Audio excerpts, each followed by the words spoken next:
எல்லாத்துக்கும் வணக்கம். இப்போ நம்ம பார்க்க போறது என்னன்னா, சூப்பர் ஸ்டார் ரஜினிகாந்தோட நடிப்புல வெளிவந்திருக்க படம் கூலி. லோகேஷ் கனகராஜ் அவங்க வந்து டைரக்ட் பண்ணி எடுத்திருக்காங்க அந்த படத்தை.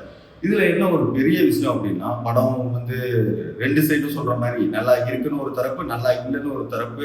அது நம்ம பேசவே வரல. நல்லா இருக்கு, நல்லா இல்லை. அது அவங்களோட ரசிகர்கள் முடிவு, மக்களோட முடிவு. நம்ம கேட்கறது ஒன்னே ஒண்ணுதான். 90 கிட்ஸ்ல இருந்து 80s வரைக்கும் ரஜினியை நம்ம எப்படி பார்த்திருக்கோம்? அவரோட ஸ்டைலு, அவரோட நடை, அவரோட பாட்டு அப்படிதான் நம்ம ரசிச்சிருக்கோம். நம்ம ரஜினி சார் படம் வருதுன்னா குழந்தைகளை தான் கூப்பிட்டு போவோம். ஏன்னா அதோட காமெடி, அதோட ஸ்டைல், அதோட பிஹேவியர் அதுவே தனியா இருக்கும். அவங்க பாரு சூப்பர் ஸ்டார் எப்படி பண்றாரு பாரு அப்படின்னு சொல்லி அன்னைக்கு ஜெனரேஷன்ல நம்ம குழந்தைகளை நம்ம உற்சாகப்படுத்திருந்தோம். இன்னைக்கு நிலைமைய பாத்தீங்க அப்படின்னா, ஏன் குழந்தைய கூட்டிட்டு வந்தீங்க, தேட்டருக்குள்ள வராதீங்க, குழந்தைகளுக்கு அனுமதி இல்லை. இதுவா ரஜினி சார் படம்? ரஜினி சார் படம்னா ஒரு குடும்ப படமா இருக்கும், இல்ல ஒரு நட்பு கதை இருக்கும். தளபதியை எடுத்துக்கோமே, தளபதி ஒரு நட்பு கதை. எவ்வளவோ படம் இருக்கு நட்பு கதை. பாட்சாலேயே நட்புக்கு தான் மும்மரம் கொடுத்து மாணிக் பாட்சாவா மாறுவார் தலைவர்.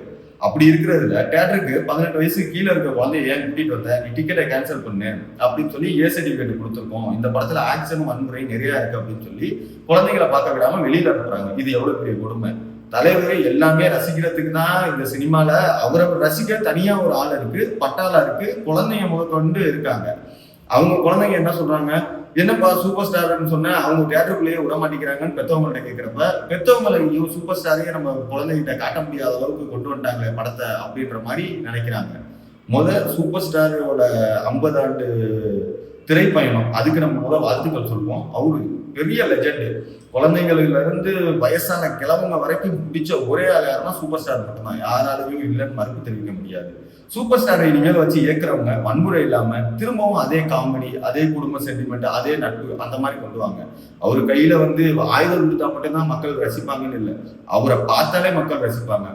இதை நம்ம மாத்துவோம். சூப்பர் ஸ்டாரை பழைய சூப்பர் ஸ்டாரா பார்க்கணும் திரையில.